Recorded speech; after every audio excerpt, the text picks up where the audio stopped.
Thank you to everyone, my hosts. Everybody's been great. I appreciate the Florida hospitality, and what a beautiful campus and beautiful city you have. It's been a real delight to be here. Thank you. I'm going to talk about my book, The Ethics of Dissent, Managing Guerrilla Government. And I just had a conversation before I came up to the podium with someone in the audience who shall remain nameless, who wanted to know if I was talking about this kind of guerrilla, like in a zoo. And so no, think of guerrilla like guerrilla warfare, because that's the topic of my presentation here.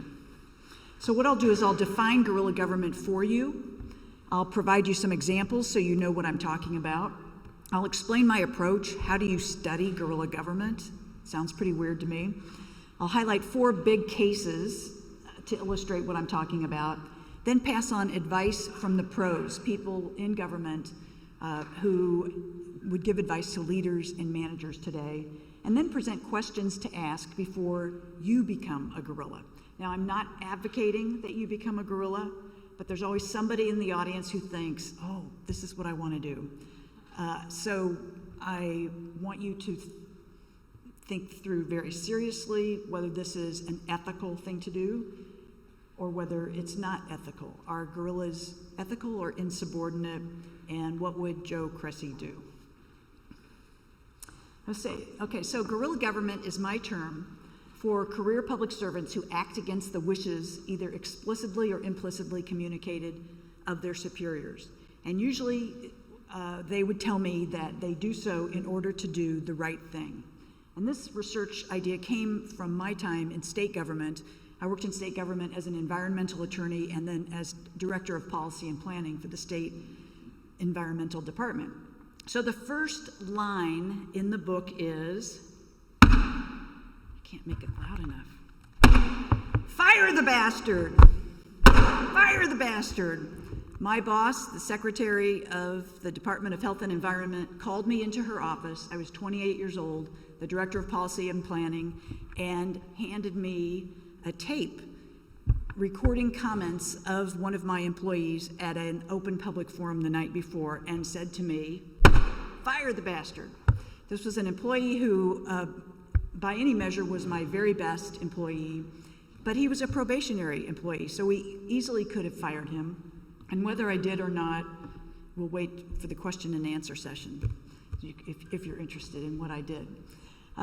So what happened was this person would work with us 8 to 5, 9 to 5, developing policies. He was a fantastic analyst. Then he would clock out at 5 o'clock, join environmental groups, show up at public hearings, and blast the same policies that we had worked on during the day. He blasted the governor for caveman-era water policies. He blasted my boss, the Secretary of Health and Environment, for not fostering creative discussion about water law and water usage.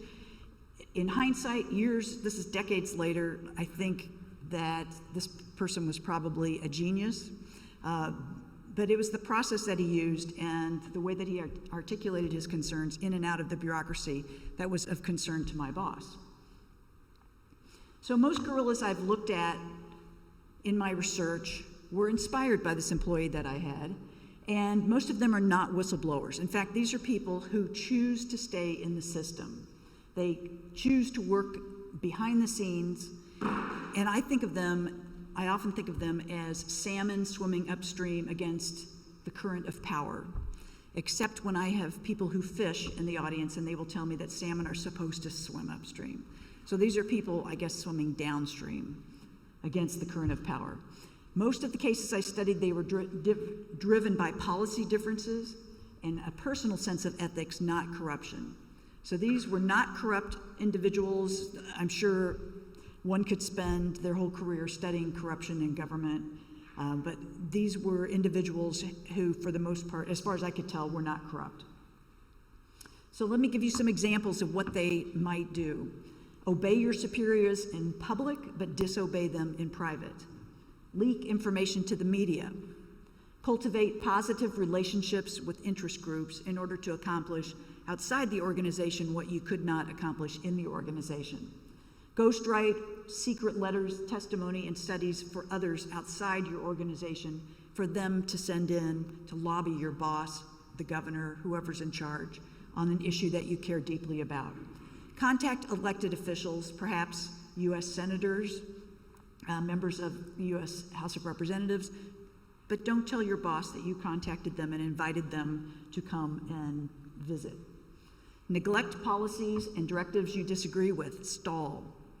Fail to implement orders you think are unfair. File a complaint with an investigative office about your boss. Hold clandestine or secret meetings to plot a unified staff strategy, then go into the staff meeting with the head of the agency with a unified voice.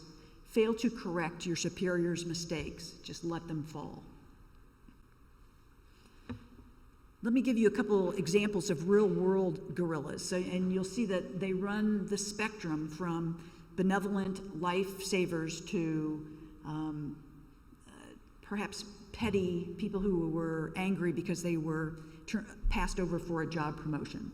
The first one is Chiune Sugihara, a Japanese diplomat who was assigned to Lithuania during the Nazi era. And Chiune Sugihara was appalled at what was happening to the Jewish people by the Nazis. And so he would sign visas to get people out of Lithuania and get them safely in Japan. He signed visa after visa after visa. The Lithuanian government said, you have to stop signing these visas.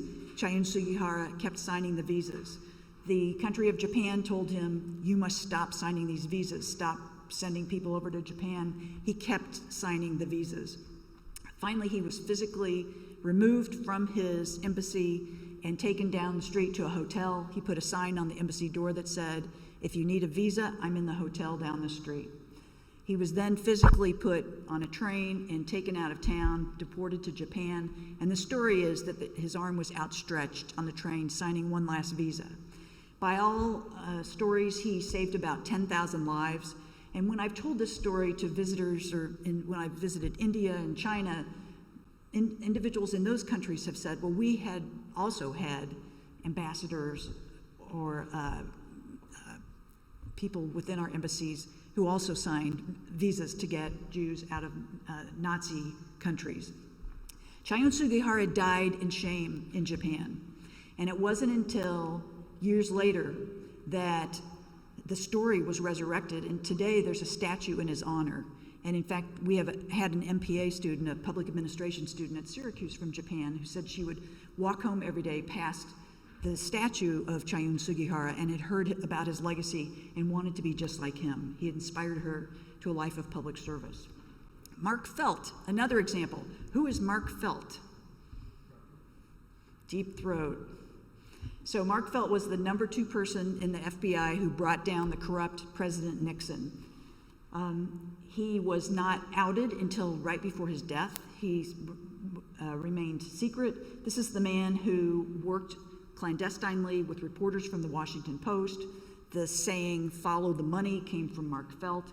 The reporters would put newspapers in his mailbox with the face of a clock and a time marked, which would mean meet us in this dark parking garage down the street at this time. If he couldn't be there because he thought somebody was onto them, he would move flower pots around on his balcony. So this is the stuff that spy novels are made of. There's been a movie. There actually has been a book about Mark Felt. To this day, people in the FBI are torn about the story of Mark Felt. Many are proud that he brought down a corrupt president. Others say that he violated protocol by leaking confidential information and never should have done that. The third example is an EPA employee who shows up at a public meeting and criticizes the EPA. Didn't I just talk about that? Now, this was a phone call that I got from my friend Dan Fiorino, who ran part of the U.S. Environmental Protection Agency in Washington, D.C., who had read my book and said, I have a guerrilla in my midst. What do I do? The third example I'd like to share, or the fourth example I'd like to share with you, occurred in the state of California. And here a state employee who was in the planning division observed that there was a train going through a small town in California and children were playing by the tracks. And he was worried because there were no gates to keep the children away from the train, that somebody would be harmed. And so he went to his boss and he said, there are children playing by the tracks. We need a gate to keep them away from the railroad, from the train.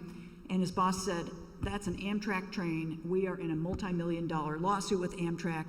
They are not getting 1 penny from us to improve any infrastructure. So this state of California employee then went to another office and another and kept going until he found a budget director who would give him the money to put up the gates.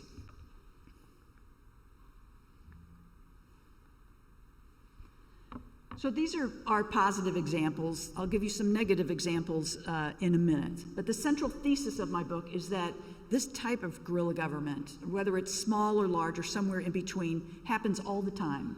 It happens at the local government level, the state government level, federal. It happens internationally. And that this is a manifestation of inevitable tensions between bureaucracy and democracy that will never go away.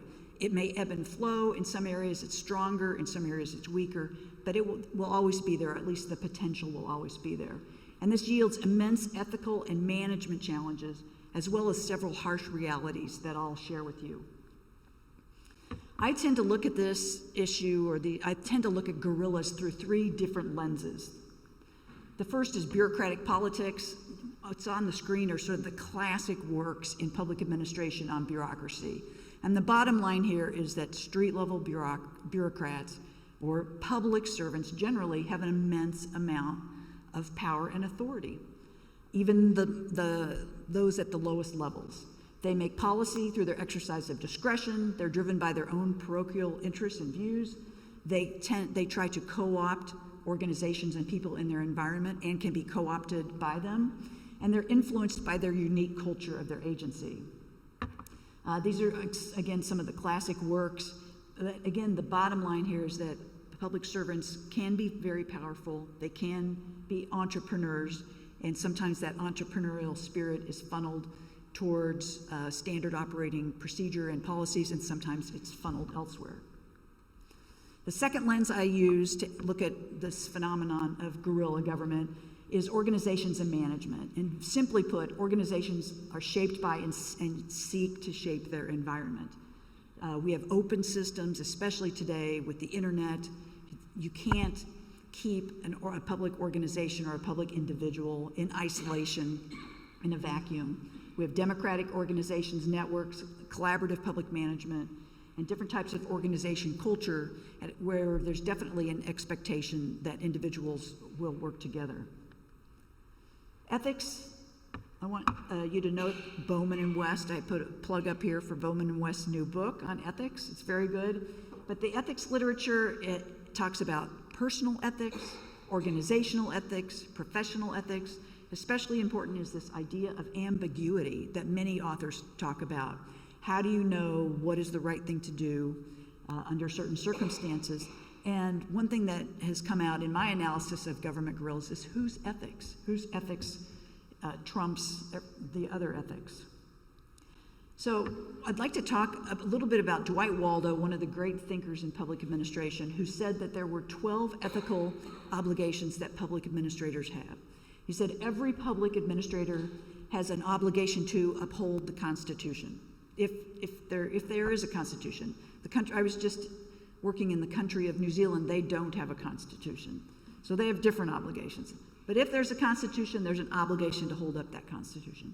There's an obligation to law, to uphold other laws. There's an obligation to one's nation. Public servants have an obligation to democracy if they work in democratic countries. And one has an obligation to one's organization. We also have obligations to our professions. We have obligations to our family and friends, and when I worked in the Philippines, this was one obligation that was touted most often, was obligation to family and friends. They also have an obligation to themselves, to uphold what they think is right. They have obligations to middle-range collectives. What the heck is a middle-range collective? For me, my middle-range collective would probably be middle-aged women of Irish descent who like to swim.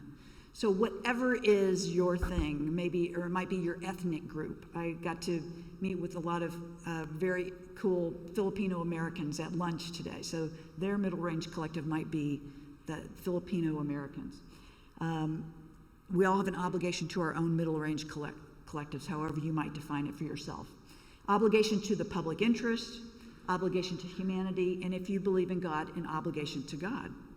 So, it's Friday afternoon, you're tired, you're probably hungry, it's hot outside, we're going to have a test, as all good professors would do. How many of you think that the guerrillas I interviewed, surveyed, met with, said that their number one ethical obligation was to the Constitution? How many do you think said obligation to law? How many of you think they said obligation to the nation? No.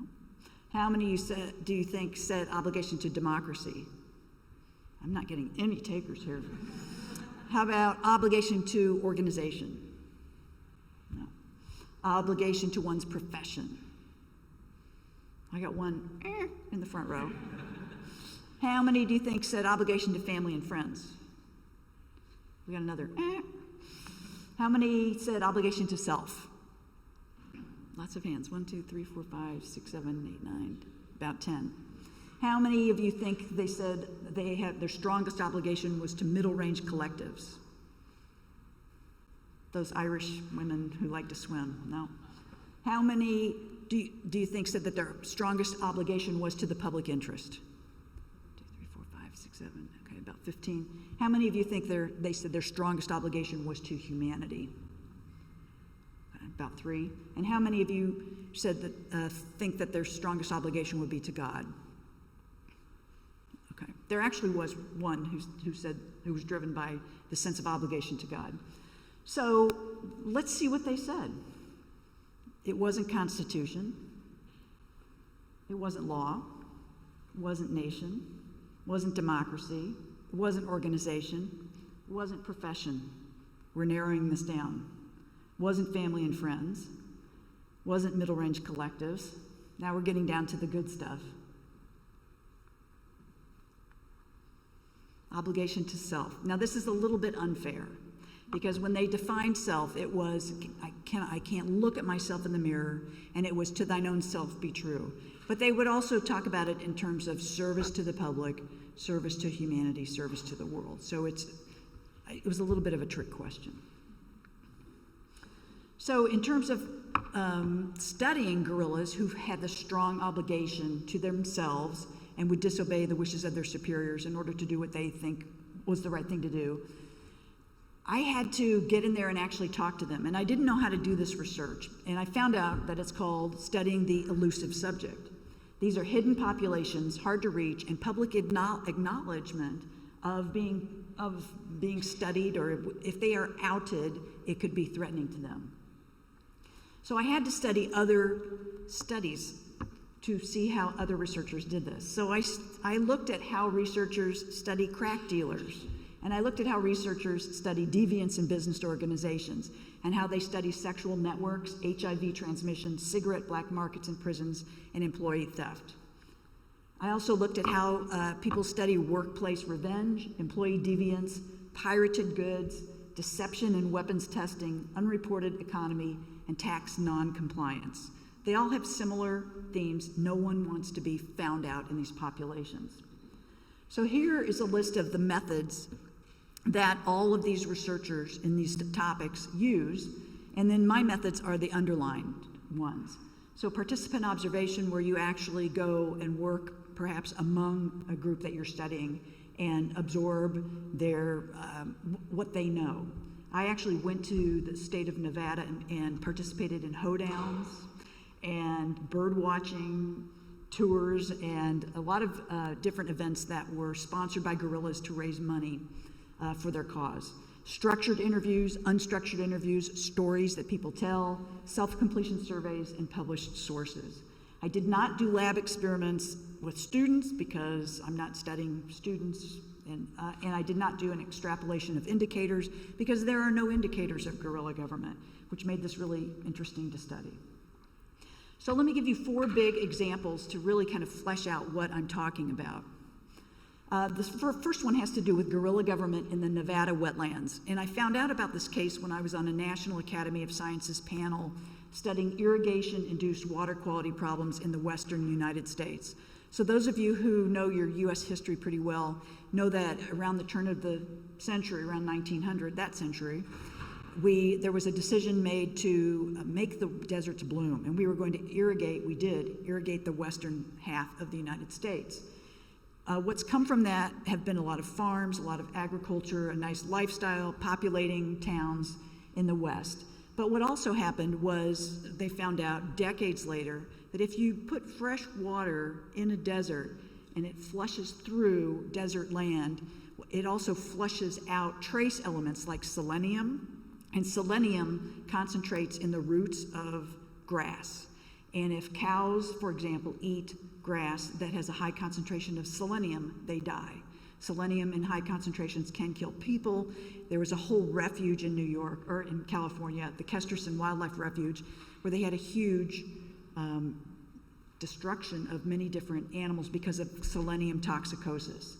And so it turns out that at all of these irrigation sites in the western United States, or at many, there's selenium toxicosis and problems that are caused from irrigation. And so we sat there for days and listened to these scientists tell these gloom and doom stories about how awful this was, and there was no answer because you can't shut down the western United States. How do you handle this? At the very end, there was a group from Nevada, and they were ecstatic, and they were jumping up and down and bragging that Senator Reed from Nevada had proposed a bill that fixed the problem. And Senator Reed knew exactly which drain to close on a Native American reservation. Senator Reed knew that if we could just get water to these wetlands, we could dilute some of this selenium. And Senator Reed had other great ideas exactly how to fix the problem. So the hearings ended, and I pulled over these scientists from Nevada, and I said, "I don't believe a word you said." And they were like, "What?" And I said, "I don't believe that Senator Reed," and I'm not dissing Senator Reed, "I don't believe that Senator Reed would know how to fix this problem. You had to be working with them." And they're like, "Well, yeah, we did." And the story that unfolded was that they invited Senator Reed and his staff to come to Nevada. They would meet in a Basque restaurant and draft parts of the bill. They drafted the map that was in the U.S. legislation on the back of a napkin. They brought in members of the Environmental Defense Fund and National Wildlife Federation as advocates. They wrote testimony for these environmental groups. They actually, and as well as for Senator Reed and others, and they ended up getting a bill passed through Congress in order to address this problem by allowing money to go for water for wetlands. Their bosses, there were 3 assistant secretaries in the Department of Interior, testified against this legislation, not knowing that their own employees had actually drafted it. So how did they do this? They marketed their cause. They turned into these mean, lean marketing machines. They did clandestine lobbying. They would fly to Washington, D.C. on business, and then at 5 o'clock have a wine and cheese party with the Environmental Defense Fund to plot a strategy. They did fundraising. The hoedowns that I went to were to raise money for water for the wetlands. Their motto was embarrass the government, which is sort of ironic when you think about it, because they are the government. They formed public-private NGO partnerships before that idea was really in the literature, and they ghost wrote letters of support and protest that NGOs could use, and giving them information that sometimes had not yet been released to the public. The second example has to do with the U.S. Environmental Protection Agency regional office in Seattle during the Reagan administration. So those of you who were my age during the Reagan era know that he ran partially on the platform of let's get government off the backs of the American people. And the person who he appointed as head of the U.S. Environmental Protection Agency said, we're going to largely dismantle these regional offices. And she did put in, for the most part, political appointees as head of these regional offices who were not favorable to environmental causes or regulation. So this person has given me the permission to tell you who he is. His name was Dick Bauer, who was the number 2 person in this regional office and later ran the Chicago regional office. And So when this new political appointee, or a series of political appointees, came in, they were appalled at the actions that they were being ordered to take, many of which they felt were in violation of environmental law. So what they would do is they would have secret staff meetings to plot a unified staff strategy. If the weekly staff meeting was at 9 o'clock on Fridays, they would all meet at 8 and then decide how they were going to run the meeting at 9 with the head of the regional office. They filed complaints against the heads of the regional office with the Inspector General. They leaked information to the press and environmental groups, and they failed to implement orders. In fact, they were able to drive out 2 out of 3 regional directors in the time period that I studied here. A third example takes place in the Hoosier National Forest. A man named Claude Ferguson, who was a career forester, he sued his own agency to halt this policy of off-road vehicles in the forest. He was not corrupt, but he was actually fighting what turned out later to be a corrupt administrator who was bought out by the motorcycle industry, and they would have motorcycle rallies through the forest. As a scientist, he was appalled and kept saying that the topography of the Hoosier National Forest was not appropriate for this type of action, but he was routinely ignored and described this as slamming his head against the wall for 20 years. So what he did is he forged alliances with interest groups. He issued press releases arguing for his own policy. He rallied local community support, wrote letters to politicians, and encouraged newspaper articles in his favor. Today, it's illegal to have off-road vehicles or any type of motorized vehicles in the Hoosier National Forest, but Claude Ferguson died before that policy actually was totally implemented. Final example, I think it's easy, those of us who love the environment or are conservationists, it's easy to find some positives in some of the environmental stories. So I want to give you a non-environmental story and hear what you think. So I don't know how many of you remember Private Manning, who leaked hundreds of classified documents to WikiLeaks. So this was considered the largest security breach in the history of the world. He has said in interviews that he was driven by videos that he saw of Army helicopters, people with guns who had slaughtered innocent civilians. And he thought the world needed to see how the U.S. had made huge mistakes and there were civilian casualties.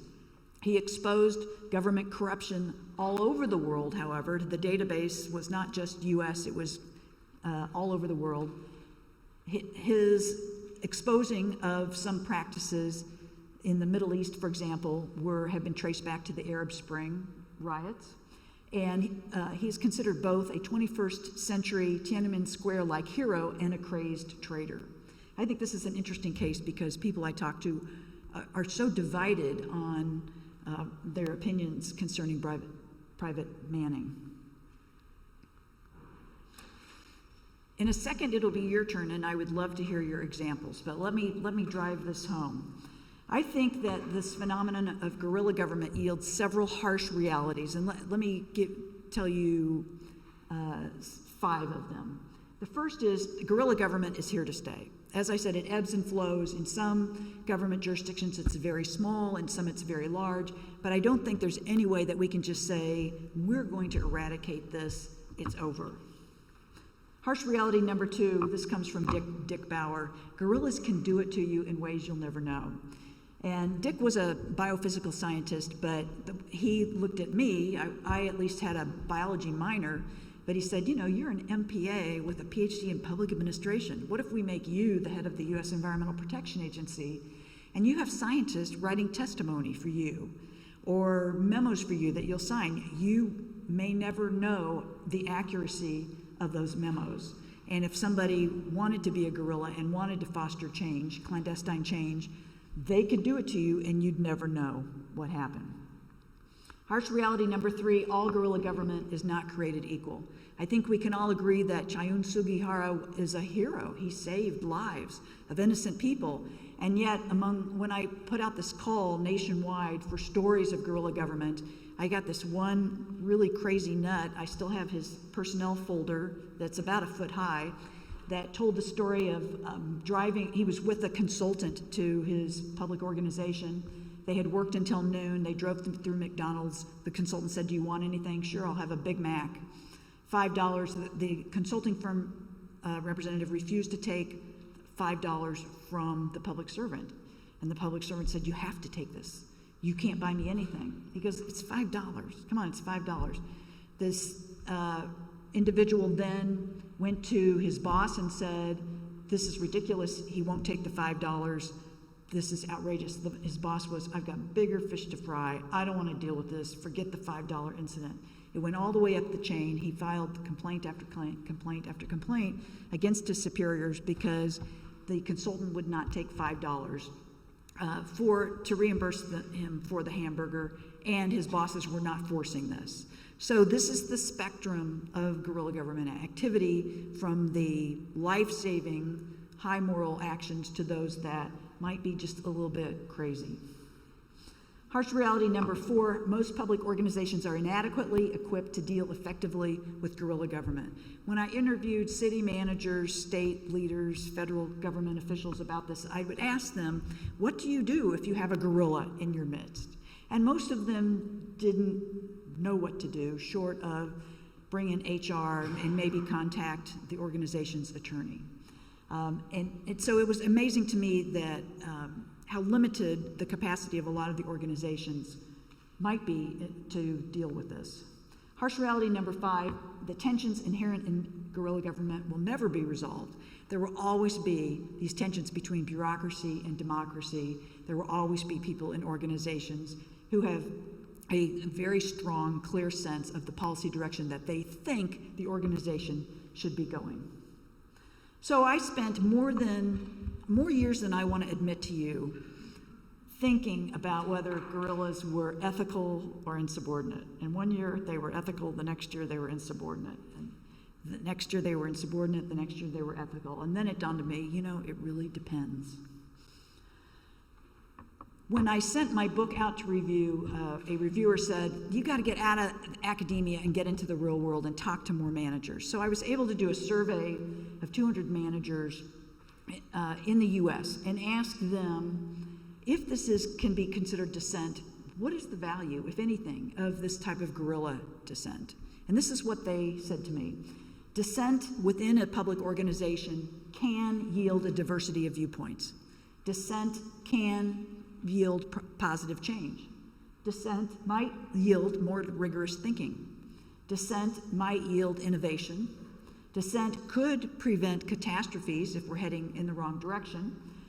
Dissent could yield a more positive workplace, and dissent could yield greater employee satisfaction if the employees think that they're part of the process and are being listened to.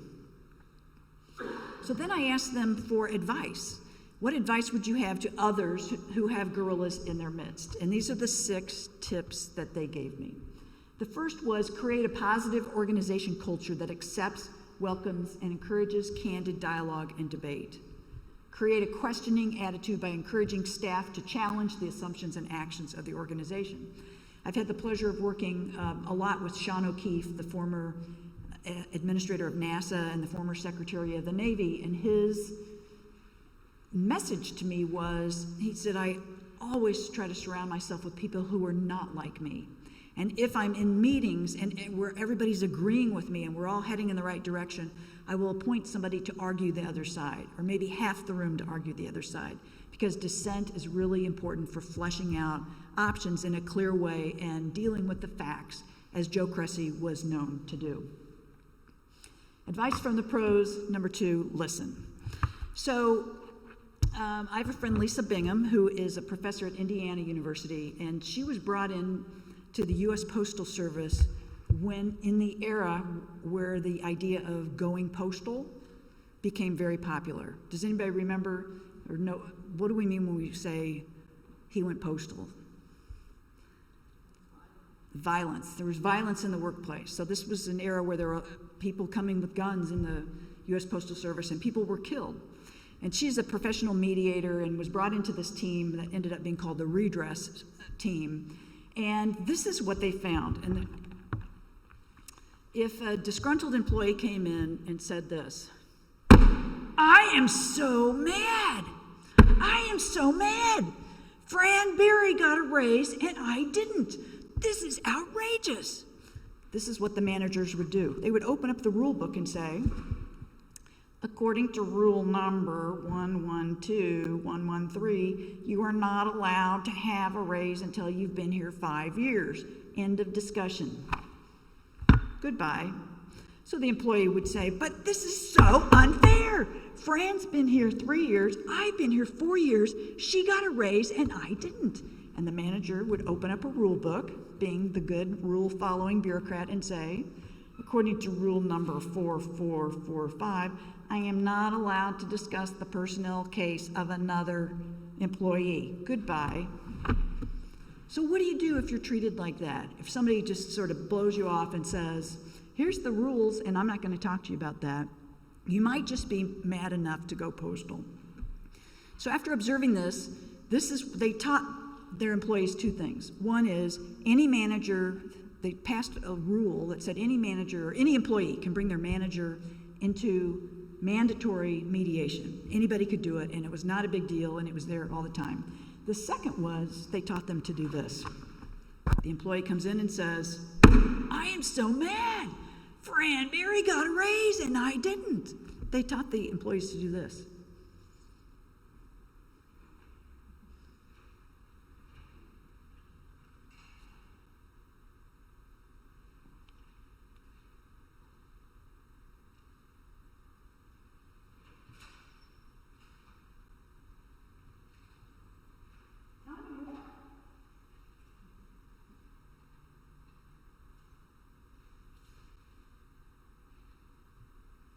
Let me make sure I understand this.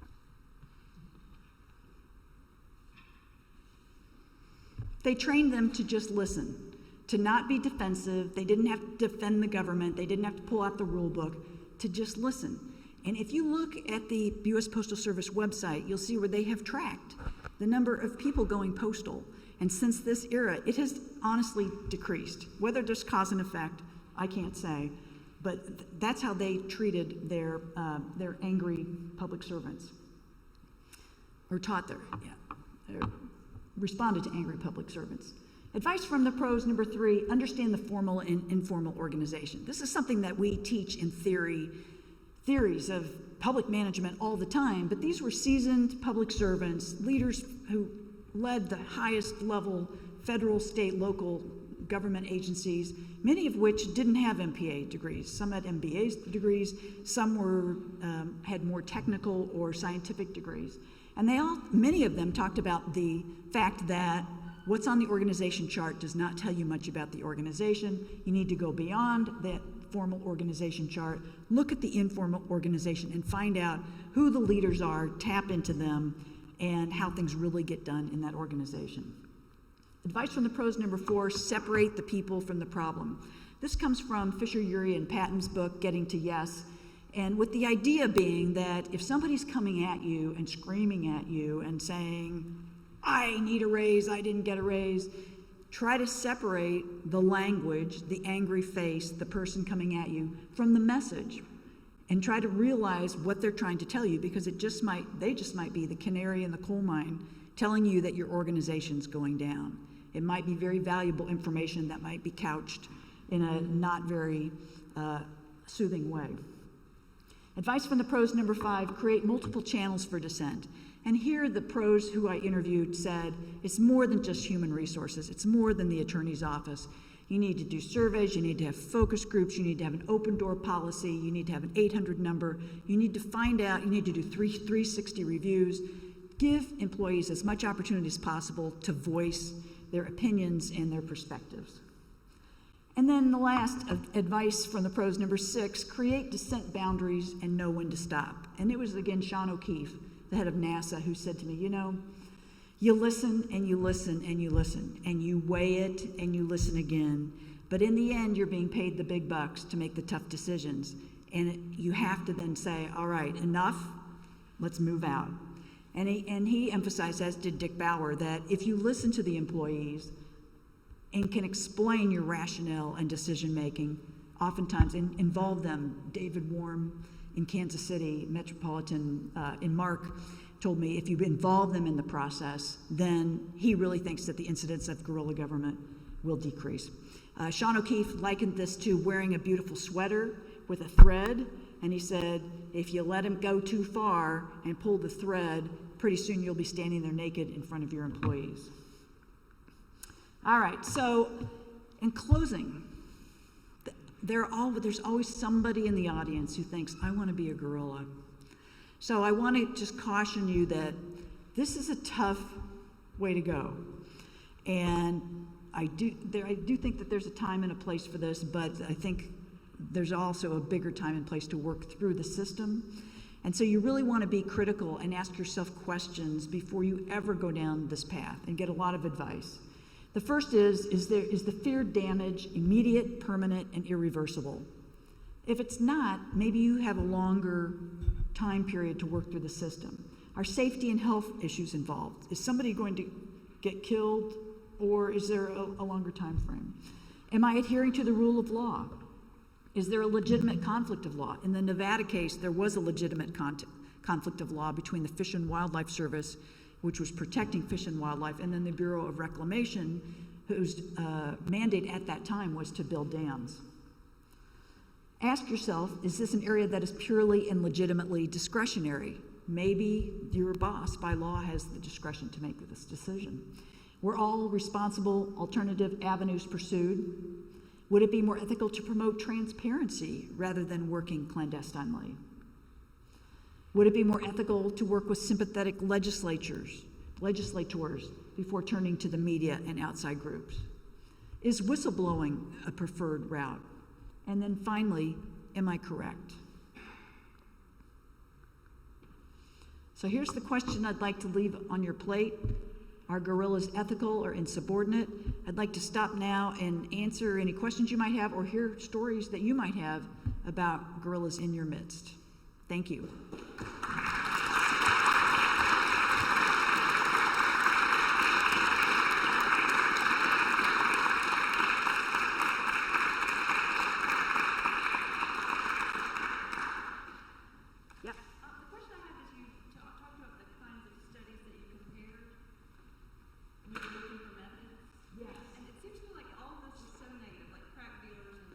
Oh, yes. Is there any group that is more ambiguous, like your guerrillas? Good question. So the question is, when I was developing my methods for this, I studied how others study elusive subjects, and they were all pretty negative, crack dealers, things like that. Were there any that were closer, you're saying, to the guerrillas? Not that I could find, but I don't pretend that I have all the answers in terms of anything, but certainly not methods. I don't know, can anybody think of any population or study that I didn't list that might be helpful in studying elusive guerrillas? Yeah. I actually had a couple research assistants at the time, and I said, go forth and find me everything that you can find, and that's what we came up with. But there could easily be something out there. I can't either. Yes, Earl. When you were a practitioner and you supervised the guerrilla, what did you do? Okay. You promised. Yeah, I did promise you. Did I fire the guerrilla or not after my boss said, fire the master? So I had a lot of soul searching to do. I was actually a political appointee, serving at the pleasure of the governor, and that my boss could have fired me instantly. But I did not think that was the right thing to do. And I went in and saw her the next day and handed the tape back to her. And I said, I'm not going to do this. I'm not going to fire him. I want to give him another chance.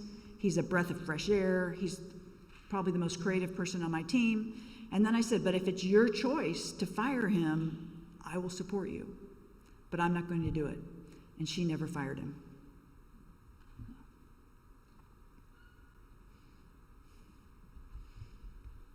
Yes. I love your discussion order on guerrilla government, so really focused on the public sector. I just kind of want to provide maybe an example of the private sector. I work at a McDonald's, not the one where you love paper, with that whole different. But one in Tallahassee.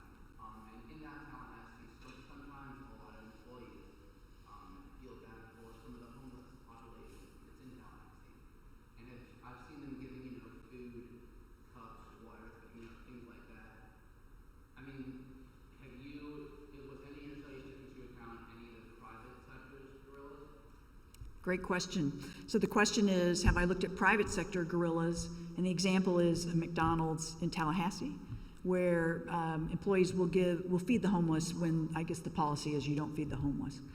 I have not, yeah, that's a great example. Thank you for bringing that up. I have not studied any private sector examples.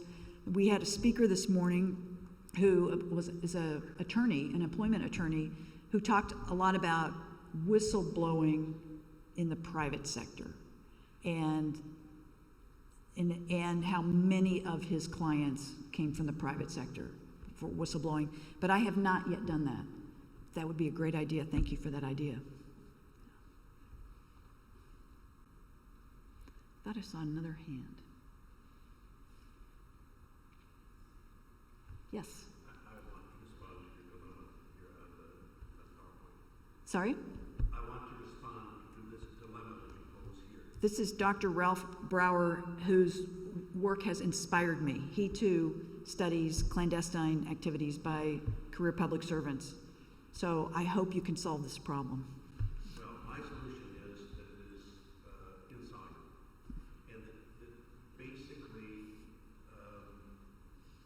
I guess I would invoke Miles' law, which says where you stand depends on where you sit. Mm-hmm. And that these dilemmas occur because there are simply conflicts of interest, conflicts of perspective, conflicts of roles, and that you will never, because people will always come at this from the particular role that they are in. Their tendency to see it as either ethical or insubordinate is based on where they stand in a particular set of relationships, whether in that organization or they're seeing it as an outsider looking. I don't think it's so. I totally agree with you, Dr. Brower. I don't know if you picked up what he said. Let me try to paraphrase. This is not a solvable problem. These tensions will always exist because where you stand depends on where you sit. Did I say that right? I always say where you sit depends on where you stand. It's a conflict of perspectives, disciplines, ways that we have been educated, and this is just built into this is the water in which public administrators swim.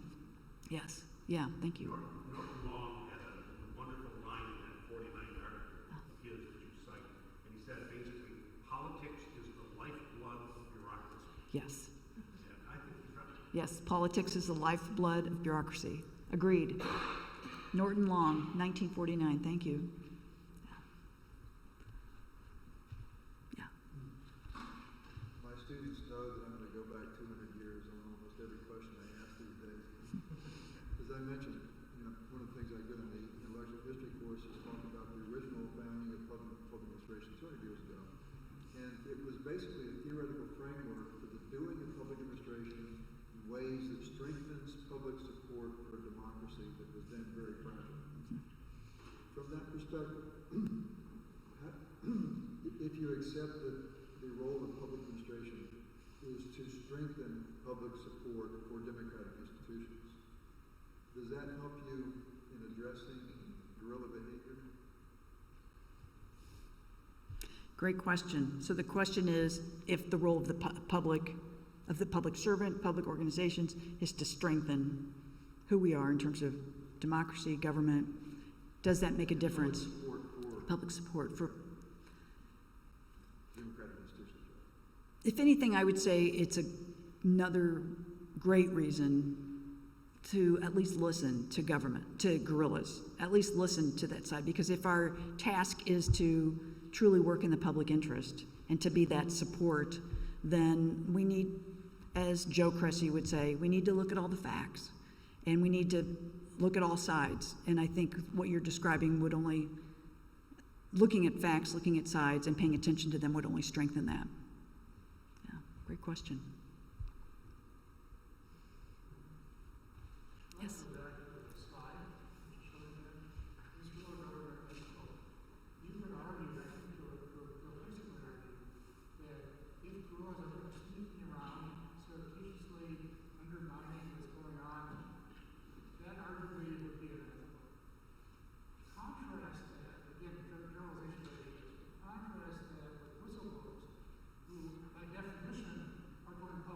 Mm-hmm.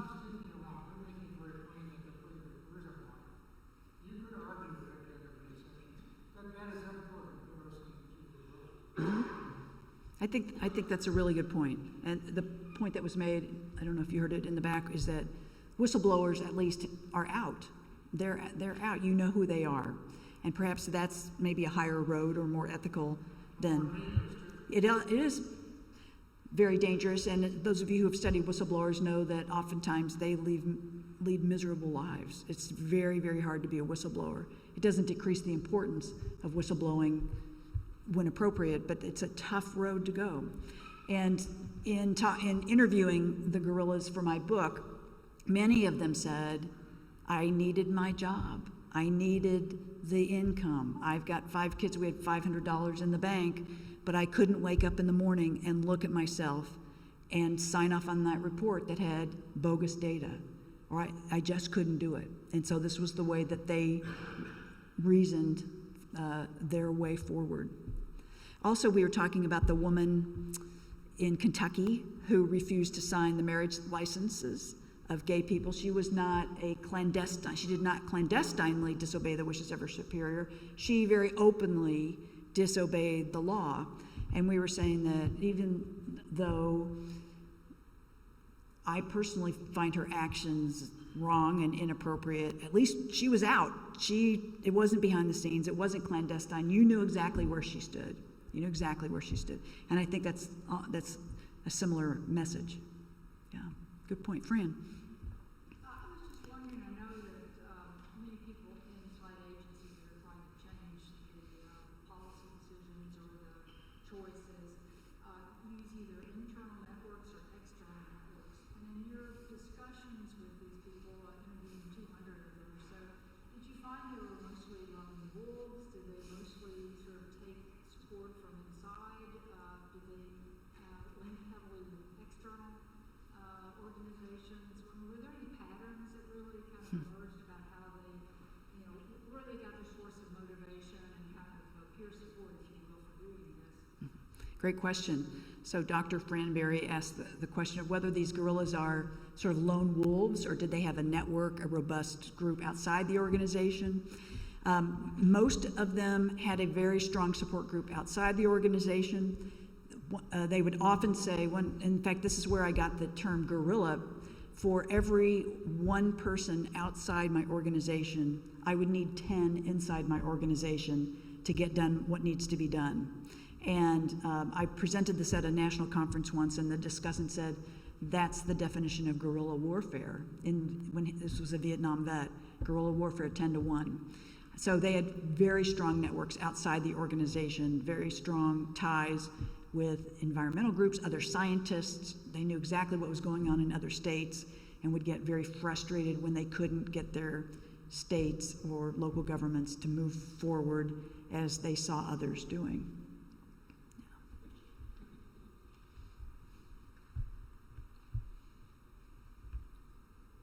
Yes, David. Come across any of the kind of opposite example of managers or others in the public service who have positively channeled kind of the desire of career public servants to bridge the politics and administration divide and change the organizations from within so that they don't have to go to that. So positive examples of where public managers perhaps learned from the guerrillas, brought them in, so they didn't have to sort of be in this defensive role.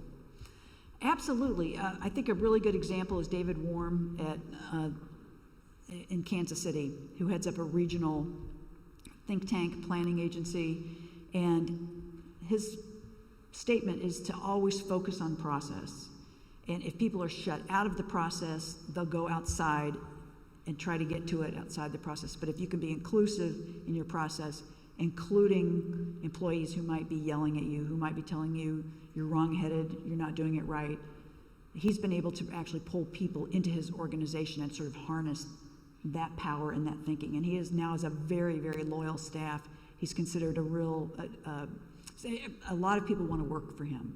He's a coveted manager and leader who people want to work with because his mantra is, I'm inclusive, you are part of the process, you are part of the team, and I expect you to act as a team member. I will listen to you and you will have a say in the policy. At the same time, he's also had to make some tough decisions where there was not unanimity, and he had to say, we're heading out. We're going in this direction. Yeah. Great question.